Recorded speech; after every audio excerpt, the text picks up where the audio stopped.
Choice is the last topic of this series, and I should start this video by clarifying what it is I'll be looking at when I talk about choice. Choice is a really general word to use, and it can mean so many things when talking about a given game. But what I mean when I use it here is the choices you make throughout these three games that directly impact their narratives. Now, even this might still be a little vague, as narrative makes you think of the main story, and it's clear that there are some pretty significant choices you make throughout the series that only ever affect the solitary side quest. This is why I'm going to expand the definition of narrative in connection with these games to include not just the main plot of each game, but every instance of storytelling they have. From a pure production standpoint, it's clear that CD Projekt Red have designated choice a high priority while making these games, since there are many instances where choices are presented to the player at critical moments in each game's narrative. And even on the back of the box for the first entry, we can see that choices are given the most prominence. As well as this is the fact that a lot of the mechanics of the series really only exist in the games mainly to build up to these points, where the player is making these narrative choices. Context cements the player in the world, character shapes dialogue options and lays the foundation for combat, and combat is then the filler in between sections of narrative. The player's interaction with the narrative through choice is also clearly the highest level of interaction with each game's world, since the values you are affecting have significantly more meaning to both the player and the player character than the values presented by combat or character. For instance, when any one of these games presents a situation where you have to decide whether to pursue your goals peacefully or use force, you're not making a purely mechanical decision like choosing to do more damage or to put more points into the magic tree. You're assessing the situation, how it will affect the attitudes of those around you, which course of action fits best with your moral code, etc. Essentially, the rest of the game's systems work to convince you that you are playing in a believable and consistent world, and then choice asks you, the player, how you want to exist in and change that world. But have they actually executed choice well overall? For the most part, I believe they have, and I'll go on record as saying that the Witcher series surpasses all modern games in the amount and quality of choices available to the player. But there are notable occasions throughout the series where choice has been implemented in highly flawed ways, sometimes for some of the series' biggest choices. And as I said in the introduction, it's important to address and understand these failures along with the series' successes. In terms of the kind of choices you get to make in the Witcher series, the choices presented to you are done in a somewhat unique way. When you make decisions, for instance, they aren't always moral choices. Sometimes it's purely about strategy or who you trust more in a situation. This is countered how a majority of games present choice, and even when you are making the more traditional moral choices that regularly feature in other games, they aren't the typical binary good versus evil decisions either. At the center of all this is a method of designing choice that is somewhat similar to the Mass Effect approach, where the core of your player character is already solidly defined, meaning that certain possible choices will never be presented to you. We can see this in practice by the fact that, for all the choices you can possibly make that affect The Witcher 3's main plot, Geralt will always want to help Ciri however he can, and the player will never have the option to betray her to the Wild Hunt, for instance. What the player instead chooses are the methods and attitudes by which the player character's set-in-stone goals are achieved. This somewhat tight control on available choice is clearly desirable from a writer's perspective, but it must be well executed to avoid uncomfortably limiting the player. Thankfully, the spectrum of attitudes that Geralt can be characterized by throughout the series are generally well done and satisfying, and the technique does pay off overall. Another important area that goes hand in hand with choice is consequence. As was implied on the back of the Witcher 1 box, choice is only as significant as the consequences your choices cause. The design aim of presenting tangible and clear consequences for the choices you make is a central pillar of the Witcher series when it comes to choice, and the primary way this shows itself is the regular occurrence of mutually exclusive narrative paths that you commit to through the choices you make. These sorts of choices can be as simple as something like choosing to kill King Radovid locks you out of the narrative path where King Radovid is alive, but sometimes the consequences for your choices are more profound or complex than this, but again, I'll get into how each game handles this later on. Now, consequences themselves come in two different flavors: gameplay consequence and narrative consequence. A gameplay consequence would be when you make a choice that affects how the game actually progresses or plays, such as refusing to let Letho go free at the end of The Witcher 2 means that you have to fight him to finish the game. While a narrative consequence would be something like telling Yennefer in The Witcher 3 you don't feel anything for her. Narrative consequences are clearly distinct from gameplay. I mean, not being in a romance with Yennefer won't make you deal less damage or have to fight more bosses, but making that choice does have a significant effect on the story that you're experiencing. Consequences for your choices in these games usually work best when you get both narrative and gameplay consequences coming together, such as in The Witcher 3 when, if you save Folin during the Lord of Unvik quest and keep him alive throughout, there will be a clear narrative consequence within the quest itself, but you also unlock him to change the gameplay and narrative for the Battle of Kaer Morhen later. The last thing to consider before heading into the evaluation of choice throughout the series is how exactly you as a player make these choices in-game. Now, the overwhelming majority of choices you make throughout the series are done through dialogue with other characters. The Witcher 1 doesn't really distinguish its presentation between generic, non-consequence related dialogue and consequential dialogue, so it's up to the player to use their common sense to know when they're making a choice that will lock them out of other paths. The Witcher 2 and 3 instead highlight when these choices are occurring by displaying a dialogue option that will move the dialogue or quest forward and lock other options out in a gold text, with any non-consequence related dialogue displayed in white. Along with this, there are some instances here and there where you make choices by interacting with the world, such as placing a quest item somewhere, instead of by choosing a dialogue option, but these aren't radically different to the choices made in dialogue, so they can be safely ignored. So, starting with the first game, the presentation of choice in The Witcher 1 is highly varied and has a wide range of interesting choices to make, so this examination will limit itself somewhat and try to give a general overview of the most significant instances. Special attention will also be given to the detective quest of Chapter 2 and the choices you make throughout the game in relation to the identity questline and the various factions. The Witcher 1 regularly presents one or more major choices in relation to the narrative of each act, and you know when a choice or the consequence for a prior choice is occurring quite easily, as the game will cut to a highly detailed illustration that depicts a choice, while Geralt monologues over the chosen path. These choices are on average very well done, as it is clear in the moment when the choice is being presented to you, what you are choosing between, and what the likely consequences of the choice will be. The consequences themselves then have a satisfyingly significant effect on the game's narrative. You're not just choosing between red, blue and green. Instead, you're usually making decisions like choosing to kill, cure, or just let live the werewolf who's also the captain of the city guard. But what is interesting about these choices is that they are somehow satisfying and significant despite the fact that they change very little of the overarching narrative of the game. For instance, if you choose to save Abigail at the end of Act 1, she will help you fight the beast of the outskirts and later appear in Act 4 and Act 5. But if she's killed, other characters fill the role she would have had. The identity questline, which I've mentioned a few times already, is the same in this respect, as your choices in this questline never directly impact the game, and you can in fact act counter to the views you decide on within this questline. It can then of course be argued that these choices, which don't directly change or impact the overall narrative or gameplay, are just fluff, and a failure of the developers to truly accommodate player agency within their game. But I see it differently. I'd argue that with these choices, what you're really deciding on isn't a value that can or should try to be counted by any game system. Instead, the developers are directly presenting the choice to you, the player, for you to express or change your personal values relevant to that specific choice. They're essentially an intellectual or moral exercise in this respect, and their presence in the game has far better payoff than if they were distinct but boring branching narrative paths. It would of course be ideal if the game could do this moral intellectual stuff and offer many distinct but equally well produced paths, but if you had to choose between them, I think it's clear which one is more important. CD Projekt Red really made an admirable effort when it came to designing these sorts of decisions throughout the game, and while they may not satisfy some, they should be respected for their ambition. Counter to this style of choice is the detective quest in Chapter 2, called Vizima Confidential, which deals with choice in a radically different way, as it delivers significant gameplay effects depending on a multitude of player actions. Vizima Confidential is essentially the main quest for Chapter 2, and centers around you investigating Vizima for the presence of a Salamander agent in order to track down their leader. You begin the quest basically suspecting all noteworthy NPCs within the chapter, and can shorten the list of suspects through a vast variety of methods.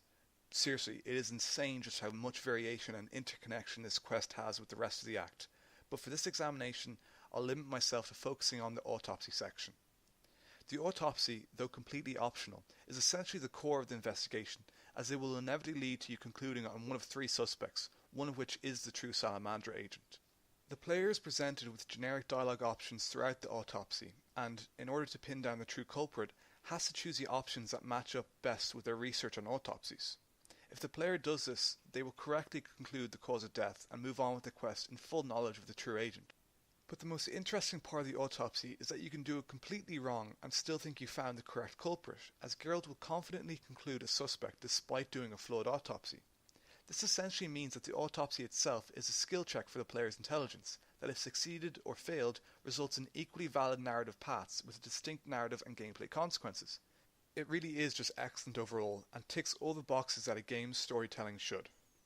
Lastly, the choices that most persistently affect the main course of The Witcher 1 are in relation to the three possible faction alignments the player can choose: the Order of the Flaming Rose, the Scoia'tael, or just choosing to be neutral and following no faction. What exactly the positions held by the Order and the Scoia'tael are is hard to pin down, as they both do a significant amount of good and bad. The Order are active in combating monsters and protecting innocents, but only as long as those innocents are humans, and sometimes those monsters are themselves innocent non-humans. The Scoia'tael, on the other hand, do stand up for the oppressed non-human minority, but their methods are merciless and violent, and many of those sympathetic to their ideals are disgusted by the depths they sink to. Like so many large organisations that intend to do some good in the world, they have both become fatally flawed, which is then a good justification for going along the third route, neutrality. There are multiple occasions throughout the game when you'll be presented with a choice between the three, with your decisions going on to have highly significant narrative and gameplay consequence, as you are choosing between a selection of ideologies that will then affect the quests and characters you engage with later in the game. For example, choosing neutrality will cause you to be despised by characters from both communities, and you'll be attacked on sight by both Scoia'tael and Order soldiers in the battlefields of Act 5. What's special about how The Witcher 1 treats this area of choice, however, is that the option of not joining any one organisation, the neutrality route, is just as fleshed out as any route where you join a faction. This is highly significant, as many games regularly ask us to make important decisions like this with precious little knowledge of their worlds. I'd even argue that The Witcher 1 doesn't present enough information on its world, societies, or politics to allow the player to make an informed decision when joining up with either the Scoia'tael or the Order. Even if it did, they both present a strong moral position that a player might not agree with. Should the player then be forced to choose between two shit choices? The game answers this by providing a route apart from these troubled organisations, which really does act as an ideal solution. Ultimately, if there's one area where The Witcher 1 is truly exceptional, it is its treatment of choice. Choice in The Witcher 1 respects both the player's intelligence as well as their possible moral or political values, and allows them to use both to customize and shape their personal narrative through its world. The Witcher 2 is overall a much shorter game that has a much less grand scope than the first, and this is reflected in the choices that are available to the player. There's no quest that even approaches the complexity of Vizima Confidential, and there are no standout ideological or factional decisions to make. You do get to make major choices at the climax of every act like the first Witcher, but there are only half as many acts in the first place, and the choices only ever concern characters directly related to the plot, not any grand theme or moral stance, which are instead left to the side quests, which are typically of good quality, but like the main quest decisions, there's just too few of them. The main decisions you make in The Witcher 2 are the Yorvith Roach choice, which will be dealt with separately later, killing Prince Stennis or King Henselt in Chapter 2, going or not going after Triss and Lochmeen, and fighting Letho. Choosing whether or not to kill either Prince Stennis or King Henselt are interesting and significant decisions, and there's not too much to complain about in regards to them, except there aren't more choices like them. But the Triss choice in Lochmeen is fairly flawed. On either route, it isn't really much of a choice due to the presentation of Triss herself as a character. If you're a new player to the series, you really only have seen her for the first part of the game, where she wasn't really well developed or characterized, and there's a good chance you'd have forgotten her already by the time you get to the third act. You also have to choose between finding her or doing a quest with your companion, who you spent most of the last act with and has been fairly well developed as a character. For returning players to the series, it's also flawed, as a good chunk of the first game's players may have chosen to side with Shawnee rather than Triss in the first game, which means they're actively against Triss more than anything else. The Triss choice then fails to work as a decision between two compelling and important choices as it was designed to be, due to the writers failing to recognise that, potentially, the majority of players just won't care about Triss. Your Lochmeen Companion's quest also has some problems. While Yorvet's is well developed, has tangible consequences, and makes plenty of sense, Roach's quest is highly flawed as it deals entirely with the political division of the Norths. The problem with this focus on the North's political situation is that the player has never really been given any introduction or substantial information on the North's politics, or even a reason to care about the whole thing. In The Witcher 1 and Witcher 2, you've been dealing entirely with people, not with governments. This isn't a question of defending your home, it's just a few countries you know nearly nothing about. To this end, then, what kind of choice is the game presenting you with when it asks you where the heir to the Temerian throne should go? Should you go to Redania, so the North has a strong united kingdom to stand against Nilfgaard? Why am I even being asked this question, when I've got very little knowledge of the overall situation, and the consequences won't affect me personally? Worse still, the main consequence of this decision is not realised within the game itself, but is hinted to affect how events occur after The Witcher 2's timeline. But then this is ultimately shown to not at all be the case in The Witcher 3. Is there any kind of significant narrative or gameplay consequence to this decision then? The obvious conclusion is that there isn't, and overall, it's just an awful choice. Now, in fairness to The Witcher 2, the Lether choice at the very end really is a quite interesting choice. You get to sit down, discuss the motives of the bad guy, and ultimately decide if you want to turn the whole climax of the game on its head and just let him go. Your decision then has an immediate narrative and gameplay consequence within The Witcher 2, but also carries over into The Witcher 3. Overall, it's a highly unique and well done choice. And the only complaint I have about it is that your only options are to completely absolve or murder the guy, and it does feel it's lacking some kind of middle ground such as a trial or imprisonment, but overall it's very well done. But the most important choice in The Witcher 2 is the Yorveth Roach choice made at the end of Act 1, which also happens to easily be the biggest choice, content-wise, in the entire series as well as any modern RPG. This choice radically alters key plot details and objectives from that point forward. The quests and locations you're locked into by this choice are highly distinct yet also equal in production quality. It really is a huge choice. The narrative of the game also changes hugely, with aspects like the fate of the new non-human state of Upper Edirn, or characters like Yorveth, being decided by this decision as well. And for this, and many more reasons, it's also a terrible choice. The main reason for this is the fact that something as simple as who you choose to get a lift to Vergen with so radically and irreparably changes the game's narrative. While the choice presented to you is essentially who do you like or trust more between Yorveth or Roach, the consequences of your decision reach far beyond this in ways they really shouldn't. For instance, if you choose Roach, you somehow cement the defeat of Upper Edirn. While it's a good thing that the game is presenting consequences for your actions, the consequences are only good if they can be reasonably foreseen, or at least not be too radically unforeseeable, but this is a boundary that The Witcher 2 clearly oversteps. This wouldn't be so bad if you could actually alter things once you got to Act 2. Say you went with Roach but then went out of your way to help or fight for the non-humans during Act 2. But this just simply is not the case in The Witcher 2, as your decision in Act 1 locks you out of all these paths without any kind of indication or warning. The unfortunate consequence of this decision made by the developers is that The Witcher 2 becomes a significantly more linear game after Act 1. Take for instance the lack of any kind of option to pursue neutrality in either path, with far less respect and space for player choice than The Witcher 1 had. In conclusion then, The Witcher 2 meets a series of standards for choice at times, but in its most climactic moments presents highly flawed and compromised choices, and overall gives a very poor presentation of choice. The Witcher 3 is quite interesting in how it handles choice, as instead of taking the lead from its predecessors like it did with combat or character, it surprisingly decides to handle it in a fairly distinct way. There's no hugely divisive choice like the Yorveth Roach choice in The Witcher 2, and there aren't any options to join up with a faction or ideology like you could in The Witcher 1. The one act, one major choice style of pacing the previous two games had as well is not present, due to the radically different structure of The Witcher 3's open world, and there are very few major decisions that substitute for the previous game's major choices. The major decisions of The Witcher 3 can be easily summed up. You have the spirit in the tree in Velen, the ruler of Skellige, the outcome of the war, and Ciri's fate. The spirit in the tree choice centers on the decision to either kill or free a trapped spirit in Velen. The quest is intentionally ambiguous about what exactly the spirit is and what the consequences will be if you either kill it or set it free, but it ultimately suffers from the same flaws as the Roach Yorveth choice in The Witcher 2 did, by causing consequences that are beyond reasonable foresight. This is most notable if you release the spirit, as by doing so, you essentially cause an entire village to be slaughtered, kill the Bloody Baron's wife, and cause the Bloody Baron himself to commit suicide. Now, to be fair to The Witcher 3, there is some argument to be made that by freeing the spirit here, you will inevitably piss off the crones, and they would then of course take this out on the Baron's wife. And I could honestly accept these events happening, on the condition that the player would be given the chance to later alter the course of events that follow this decision. If you feel you messed up by freeing the spirit, why can't you hunt it down to correct your wrong and presumably stop it killing more people? Why can you not influence the Baron or his family's fates after this one barely connected decision?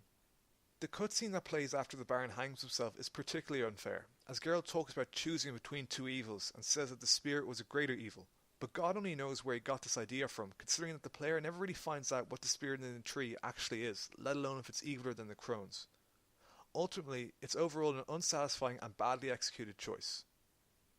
The choice of who will rule Skellige may seem on the surface to be identical to the choice offered at the end of The Witcher 2's Roach Path, but this time around, the writers did a proper job of making the decision satisfying and effective by developing the characters of the three potential rulers, as well as giving them each clear and distinct political stances. Now, the king's son becomes king by default, unless you engage in the related quest, and when you do engage in the quest, you're essentially choosing between either Ciri's or Hjalmar, which boils down to a decision based on their personalities but also their stances as a progressive and conservative leader respectively. This decision allows the player to politically influence The Witcher 3 in accordance with their personal or political alignments and to then see gameplay and narrative consequences in accordance with this decision. It's a well executed and effective choice and is exactly what the end of Roach's path in The Witcher 2 should have been. When deciding on the outcome of the war, in a funny sort of way, the political concerns of Roach that causes Lochmeen quests to centre around issues that are alien or irrelevant to the player persist in the third game. But this time around, the rulers of the two countries involved, Emir and Radovid, are actually developed as characters. This means that while assassinating Radovid may seem explicitly political, you can make a satisfying decision on the whole issue personally due to Radovid's mental stability or his stance on mages, for instance. The potential player then has good reasons to choose to kill or not kill Radovid, and there are significant narrative consequences that play out due to whatever decisions the player makes, ultimately making this another well-executed and satisfying choice for The Witcher 3. The biggest choice The Witcher 3 gives is in relation to Ciri and what ending you get as a result of your relationship with her. This ending is determined by 5 choices you make throughout the last section of the game in relation to events concerning Ciri. The choices themselves are usually very simple, only ever being between 2 options that are generally characterized as pro-Ciri choices and anti-Ciri choices.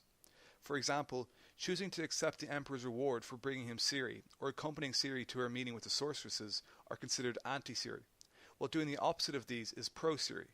If you make too many anti-Ciri choices, you get the sad ending of the game, while making 3 or more of the pro choices can either result in the bittersweet ending of Ciri becoming Empress, or the happy ending where she becomes a Witcher.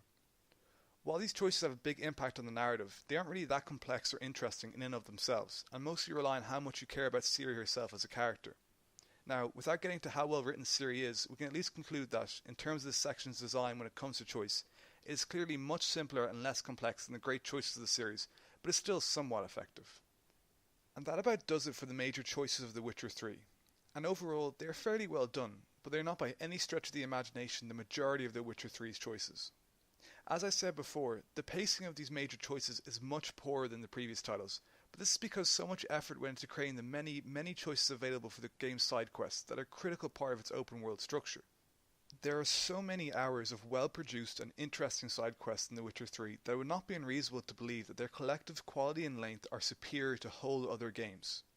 Thankfully for this examination though, the way these quests deal with choice is largely similar. Choice for a lot of these quests generally plays out like a collection of highly variable short stories, most notably off the beaten track in some main quest sections, such as when you're searching for dandelion and broken flowers, or in a side quest like High Stakes Gwent. The options open to you are always interesting and well executed, and your actions and decisions will affect and change how the immediate quest plays out, but you won't ever be affecting any grand element of the narrative. Most of these quests are just little self-contained stories.